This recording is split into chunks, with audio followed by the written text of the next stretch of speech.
प्रिय विद्यार्थियों, राजनीति विज्ञान की कक्षा में आप सभी का स्वागत है। आज के इस वीडियो लेक्चर में हम डिस्कस करेंगे भारतीय राजनीति के एक इंटरेस्टिंग टॉपिक अक्षत्रवाद की राजनीति, पॉलिटिक्स ऑफ रीजनलिज्म। अक्षत्रवाद का क्या अर्थ है? अक्षत्रवाद के प्रकार क्या हैं? भारत में अक्षत्रवाद के कारण क्या है? Regionalism, it's meaning, its causes and its types. तो आइए आज एक रोचक विषय अक्षत्रवाद के बारे में अध्ययन करते हैं। अक्षत्रवाद से अभिप्राय किसी देश या प्रांत के उस विशेष अक्षत्र से है जो आर्थिक, सामाजिक, राजनीतिक, भौगोलिक व सांस्कृतिक इत्यादि कारणों से अपने अलग अस्तित्व के लिए सचेत है। यानी अक्षत्रवाद क्या है? उस विशेष अक्षत्र का प्रभाव है जो अपने आर्थिक स्थिति के आधार पर, सामाजिक स्थिति के आधार पर, राजनीतिक स्थिति के आधार पर, भौगोलिक एवं सांस्कृतिक स्थिति के आधार पर अन्य क्षेत्रों से अलग है और वो उसके प्रति सचेत है। अक्षत्रवाद का यह भी अर्थ है कि पूरे देश या प्रांत की अपेक्षा किसी विशेष भूभाग के प्रति लगाव या प्रेम का अधिक होना। जैसे हमें अपनी जन्मभूमि या कर्म भूमि के प्रति विशेष लगाव रहता है अन्य क्षेत्रों के प्रति। भारत में अक्षत्रवाद की समस्या काफ़ी गंभीर है। राष्ट्र की एकता और अखंडता के लिए अक्षत्रवाद की समस्या एक चुनौती की तरह है। अक्षत्रवाद की भावना के कारण ही नागरिकों में भारतीय की जगह हरियाणवी, राजस्थानी, गुजराती, पंजाबी, मराठी, असमी, तमिल, केरला इत्यादि कहलाना पसंद करते हैं। देश की अपेक्षा अपने प्रांत या क्षेत्र के अक्षत्र को नागरिक अधिक महत्व देते हैं। नागरिकों के परस्पर संबंधों का आधार अक्षत्रवाद पर टिका हुआ है, न कि राष्ट्रवाद पर। पूरे राष्ट्र के विकास की अपेक्षा किसी अक्षत्र विशेष के विकास के प्रति आकर्षण ही अक्षत्रवाद है। अक्षत्रवाद के विषय में राष्ट्रीय और अंतर्राष्ट्रीय विद्वानों ने अपने अपने दृष्टिकोण से कुछ परिभाषाएं दी। जैसे हेडविग हिंड्स के शब्दों में हिंड्स ने कहा है कि सामान्य रूप से अक्षत्रवाद को उग्र केंद्रीकरण के विरुद्ध प्रतिक्रियात्मक आंदोलन के रूप में परिभाषित किया जा सकता है।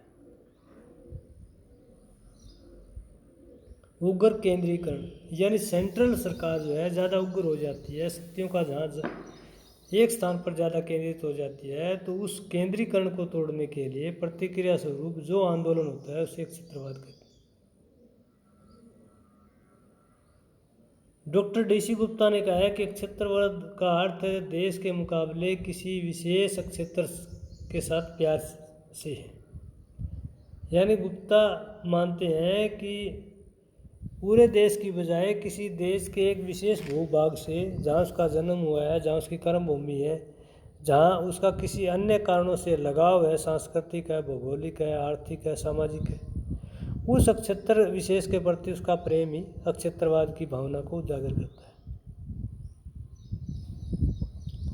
डॉक्टर इकबाल नारायण कहते हैं कि भारतीय राजनीति का एक प्रमुख निर्धारक तत्व अक्षत्रवाद है, जिसके कारण लोग भारतीय संघ की तुलना में उस क्षेत्र या राज्य विशेष को महत्व देते हैं जिसमें वे रहते हैं।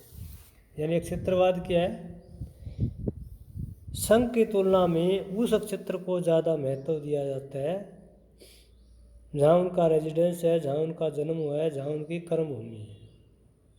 यानी हरियाणा के नागरिक का हरियाणा के प्रति लगाव, तमिलनाडु के व्यक्ति का तमिलनाडु के प्रति लगाव, और साउथ के अन्य राज्यों का अपने साउथ के प्रति लगाव, इस तरह का जो लगाव है अक्षत्रवाद की भावना को उजागर करता है। भारत में अक्षत्रवाद की उत्पत्ति के अनेक कारण और उन कारणों में से कुछ महत्वपूर्ण कारणों पर हम डिस्कस करेंगे कि भारत में अक्षत्रवाद की भावना क्यों फल फूल रही है, अक्षत्रवाद की प्रवृत्ति लोगों में प्राथमिक तौर पर क्यों दिखाई दे रही है। इसका पहला कारण है ऐतिहासिक कारण।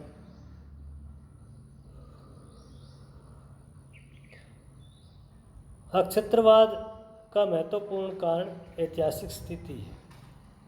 स्वतंत्रता से पहले भी अक्षत्र विशेष के प्रति लोगों का प्यार था, प्रेम था। अखंड भारत में अनेक प्रकार की देशी रियासतें और ब्रिटिश प्रांत थी। रियासतों की अपनी राजनीतिक संस्कृति थी, जिसके कारण आज भी विशेष अक्षत्र उनके लिए महत्वपूर्ण है। संपूर्ण देश की अपेक्षा अपनी पुरानी रियासतों या प्रांतों से विशेष लगाव ही अक्षत्रवाद का वर्तमान स्वरूप है। तो अक्षत्रवाद का कारण जो है ऐतिहासिक है। इतिहास में हम जहाँ देखते हैं कि जो लोग जहाँ रह रहे हैं, जिनका जीवन बीतता है, उस अक्षत्र के प्रति उनका विशेष लगाव रहा है, चाहे वो देशी रियासतों में रहे हो या ब्रिटिश भारत के प्रांतों में या किसी अन्य रियासत में। अक्षत्रवाद का दूसरा बड़ा कारण भौगोलिक कारण है। यानी भारत की भौगोलिक स्थिति काफ़ी जटिल है और भूगोल ने लोगों में अक्षत्रवाद की भावना को बढ़ावा दिया है। भूगोल से लोगों में सामाजिक ही नहीं मानसिक दूरी भी बनी है। बहुत सारी सामाजिक आर्थिक असमानताएं उत्पन्न हुई है। भारत का कुछ अक्षत्र समुद्री अक्षत्र है, पहाड़ी अक्षत्र है, मैदानी भी अक्षत्र है, कहीं वनों से घिरा हुआ अक्षत्र है, कहीं दलदली अक्षत्र है। और अक्षत्र विशेष के प्रति लगाव जो है वो भौगोलिक कारणों से है।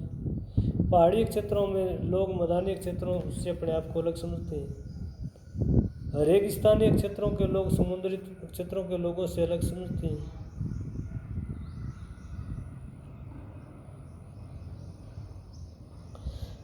तो भारत में भौगोलिक आधार पर कई प्रकार की विभिन्नताएं पाई जाती हैं। अलग अलग क्षेत्रों की भौगोलिक परिस्थितियां भी अलग प्रकार की है, प्राकृतिक परिस्थितियां अलग प्रकार की है। उसी से लोगों में हमें मैत्रेय में भिन्नता दिखाई देती है। अक्षत्रवाद का एक बड़ा कारण जो है आर्थिक कारण है। आर्थिक कारण में देश के सभी प्रांतों या भागों का एक समान आर्थिक विकास नहीं हुआ है। भारत के कुछ राज्य आर्थिक रूप से काफ़ी विकसित है, समृद्ध है। वहाँ शिक्षा का ढांचा भी बढ़िया है, आर्थिक विकास है, औद्योगिक विकास है, शैक्षणिक विकास है, हेल्थ सिस्टम मजबूत है, इन्फो सिस्टम मजबूत है। जैसे हरियाणा, पंजाब, गुजरात, महाराष्ट्र, तमिलनाडु, केरला, कर्नाटक। जबकि कुछ राज्य बहुत गरीब है, जैसे बिहार, उड़ीसा, मध्य प्रदेश, पश्चिम बंगाल इत्यादि। इन राज्यों को बीमारू स्टेट भी कहा जाता है, क्योंकि ये राज्य आर्थिक रूप से काफ़ी कमज़ोर है। तो अक्षत्रवाद की प्रवृत्ति का कारण जो है आर्थिक रहता है।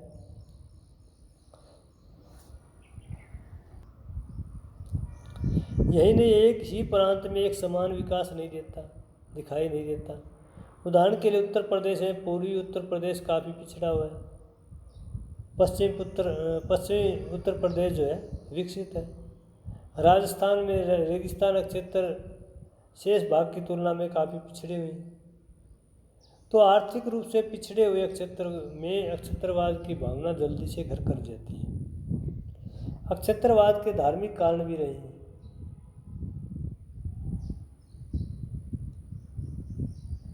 धर्म के आधार पर किसी विशेष भू क्षेत्र के प्रति अधिक लगाव बढ़ा है। उदाहरण के लिए पंजाब में अक्षत्रवाद के कारण सिखों का पंजाब के प्रति विशेष लगाव है। जम्मू कश्मीर में जम्मू के लोग हिंदू धर्म के कारण, कश्मीर के लोग मुस्लिम धर्म के कारण और लद्दाख में बौद्ध धर्म के कारण जो है एक विशेष क्षेत्र से अटैचमेंट बनी रहती है।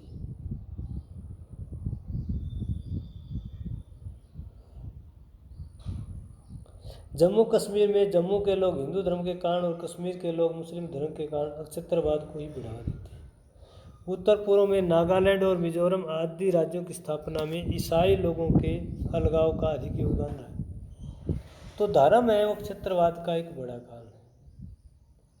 धर्म के आधार पर लोगों में अक्षत्रवाद की संकुचित प्रवृत्ति पाई जाती है।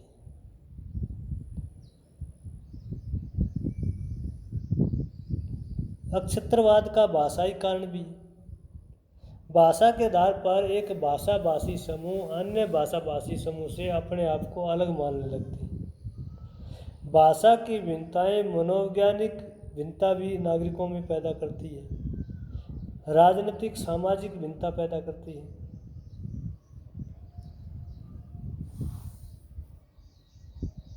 1956 में भाषा के आधार पर राज्यों का पुनर्गठन किया गया। इसके बाद अनेक संशोधनों द्वारा भारत में वर्तमान समय में राज्यों की संख्या बढ़कर के 28 हो गई और 8 केंद्र शासित प्रदेश हो गई। एक ही राज्य में अनेक भाषाओं के अस्तित्व ने अक्षत्रवाद की भावना को और अधिक उग्र कर दिया। जैसे जम्मू कश्मीर और लद्दाख तीनों में अलग अलग भाषाओं का अस्तित्व। मैथिली भाषा के आधार पर मैथिली राज्य, डोगरी भाषा के आधार पर डोगरालैंड, बोडो भाषा के आधार पर बोडोलैंड की मांग एक प्रकार से भाषा आधारित अक्षत्रवाद के परिणाम है। यानी भिन्न भाषा भाषी समूह अपनी भाषा को आगे बढ़ाने के लिए एक अक्षत्र विशेष के विकास की बात करते हैं।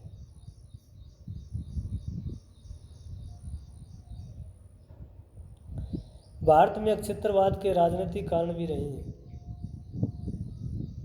अनेक राजनीतिक दल चुनाव के समय अक्षत्र विशेष के लोगों को राजनीतिक उपहार प्रदान करने की घोषणा करते हैं। इस तरह अक्षत्र विशेष की लोक लुभावन घोषणाएं मतदाताओं को किसी विशेष राजनीतिक दल के पक्ष में मतदान करने के लिए प्रेरित करती है। नेताओं को पता है कि अक्षत्र विशेष का नया राज्य बनने से उस राजनीतिक दल को लाभ प्राप्त होगा। तेलंगाना की मांग को लेकर कांग्रेस पार्टी का समर्थन इसी तरह का एक उदाहरण है। उत्तर प्रदेश में हरित क्रांति की मांग भी अक्षत्रवाद का ही राजनीतिक कारण है। अक्षत्रवाद के कारणों में एक प्रमुख कारण मनोवैज्ञानिक कारण है। मनोवैज्ञानिक दृष्टि से एक व्यक्ति जिस अक्षत्र या प्रांत में रहता है वह उसी अक्षत्र विशेष से प्रेम करता है, जबकि दूसरे अक्षत्रों या प्रांतों से नहीं। जैसे हरियाणा में रहने वाला व्यक्ति हरियाणा से प्रेम करता है, तमिलनाडु में रहने वाला व्यक्ति तमिलनाडु से प्रेम करता है। वह व्यक्ति स्वाभाविक रूप से उस राज्य के साथ एक सामाजिक, आर्थिक, भौगोलिक रूप से जुड़ा है। इसलिए मनोवैज्ञानिक दृष्टिकोण से व्यक्ति अपने प्रांत या क्षेत्र को अन्य क्षेत्रों की अपेक्षा अधिक निकट समझता है। अक्षत्रवाद का एक कारण अंतर्राज्यीय विवाद भी।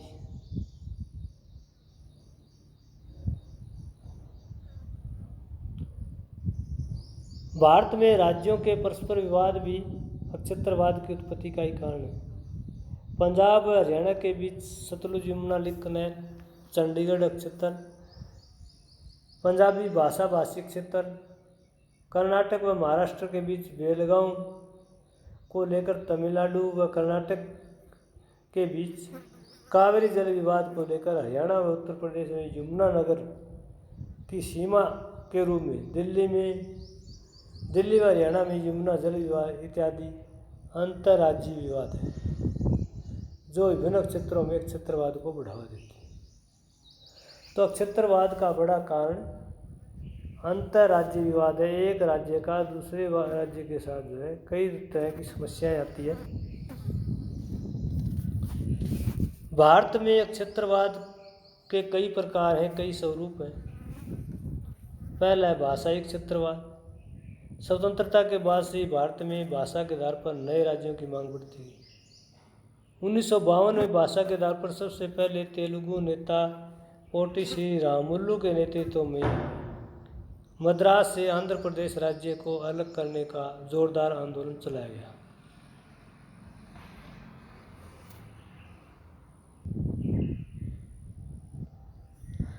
इस आंदोलन के दौरान श्री रामुलु की मृत्यु हो गई।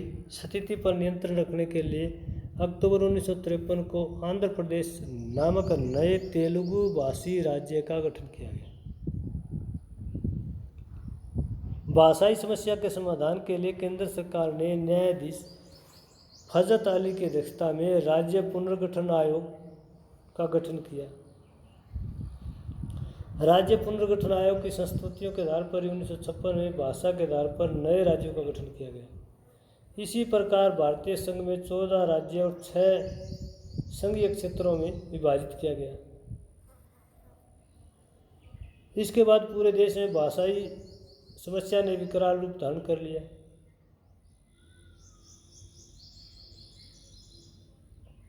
भाषा के आधार पर अनेक नए राज्यों की नित नई मांग उठने लगी।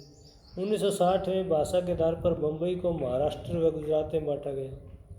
1962 में पंजाब राज्य 1966 में पंजाब राज्य पुनर्गठन किया गया। हिंदी भाषी क्षेत्र को हरियाणा राज्य बनाया गया। वर्तमान समय में राज्यों की संख्या 14 से बढ़कर 28 हो गई और केंद्र शासित प्रदेशों की संख्या 8 हो गई है। आज भी भारत में भाषाई क्षेत्रवाद की समस्या का अंत नहीं हुआ। भाषा के आधार पर जम्मू कश्मीर में डोगरी लैंड, लद्दाख व असम में पश्चिम डोगरीलैंड व लद्दाख, असम में बोडोलैंड, पश्चिम बंगाल में गोरखालैंड, महाराष्ट्र में विदर्भ इत्यादि नए राज्यों की मांग लगातार उठती रहती है।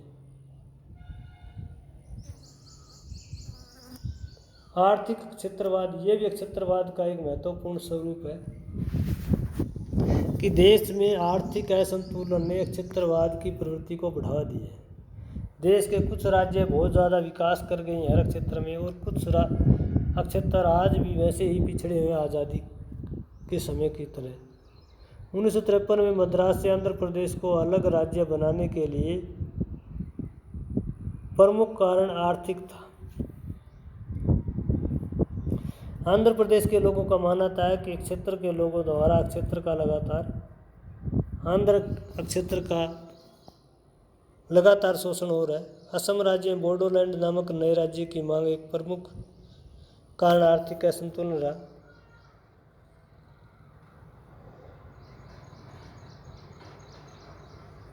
असम में बोडो लोगों का मानना है कि वे असम की तुलना में आर्थिक रूप से पिछड़े हैं। बोडो आंदोलनकारियों का मानना है कि देश में औसत गरीबी की दर 25% है, लेकिन बोडो लोगों में यह दर 80% से भी ज़्यादा है। बोडो समुदाय मानता है कि उनकी लगभग 75% जनसंख्या दूरवर्ती क्षेत्रों में रहती है, जिसके लिए बिजली, पानी, सड़क, रेल संचार इत्यादि सुविधाएं अभी तक उपलब्ध नहीं हुई। यही कारण है कि बोडो और गैर बोडो आदिवासियों में निरंतर खूनी संघर्ष जारी रहता है। बिहार से अलग झारखंड राज्य बना, मध्य प्रदेश से अलग छत्तीसगढ़ राज्य बना और इन राज्यों का नए राज्य के रूप में निर्मित होने का कारण आर्थिक पिछड़ापन रहा। इन नए राज्यों की मांग थी कि संयुक्त राज्य ने उन क्षेत्रों का निरंतर आर्थिक और भौतिक शोषण किया। इन क्षेत्रों को नया राज्य बनाया जाए। आर्थिक क्षेत्रवाद की मांग के आधार पर लंबे समय से तेलंगाना आंदोलन चलता रहा। तेलंगाना क्षेत्र के लोगों का यह मानना है कि तेलंगाना क्षेत्र प्राकृतिक रूप से समृद्ध होते हुए भी तुलना में आंध्र प्रदेश से ज़्यादा पिछड़ रहा है और शेष आंध्र प्रदेश का यह विकास होता रहा। लंबे समय के बाद आखिरकार 2 जून 2014 को 29वें राज्य के रूप में तेलंगाना का जन्म हुआ। क्षेत्रवाद का तीसरा स्वरूप सांप्रदायिक क्षेत्रवाद है। सांप्रदायिकता के आधार पर 1966 में संयुक्त पंजाब का विभाजन हुआ। सिख बहुल पंजाब में हिंदू बहुल हरियाणा को अलग राज्य बनाया गया। पंजाब को स्वतंत्र राज्य के रूप में स्थापित करने के रूप में सांप्रदायिक आधार प्रमुख बना। 17 अक्टूबर 1973 को अकाली दल ने आनंदपुर शाही प्रस्ताव पारित किया। पंजाब के अनेक उग्रवादी नेताओं व सिख संगठनों ने खालिस्तान नामक स्वतंत्र सिख राज्य के लिए हिंसक आंदोलन चलाया।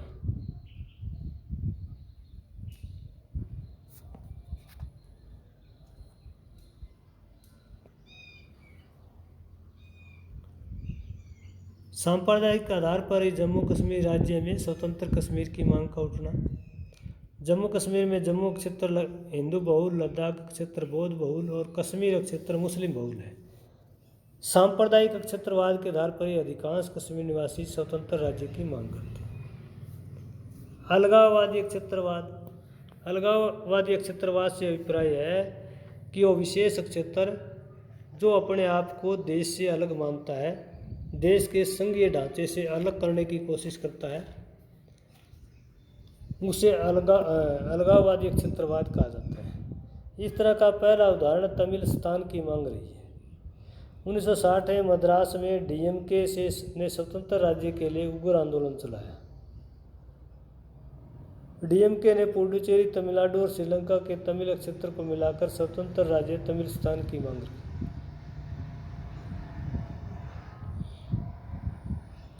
असम राज्य के मिजो पहाड़ी जिलों के लोगों ने स्वतंत्र मिजोरम राज्य की मांग रखी। इसी लक्ष्य की प्राप्ति के लिए मिजो लोगों ने मिजो नेशनल फ्रंट की स्थापना की और अंत में भारत सरकार ने असम राज्य का विभाजन करके अलग मिजोरम राज्य की स्थापना की।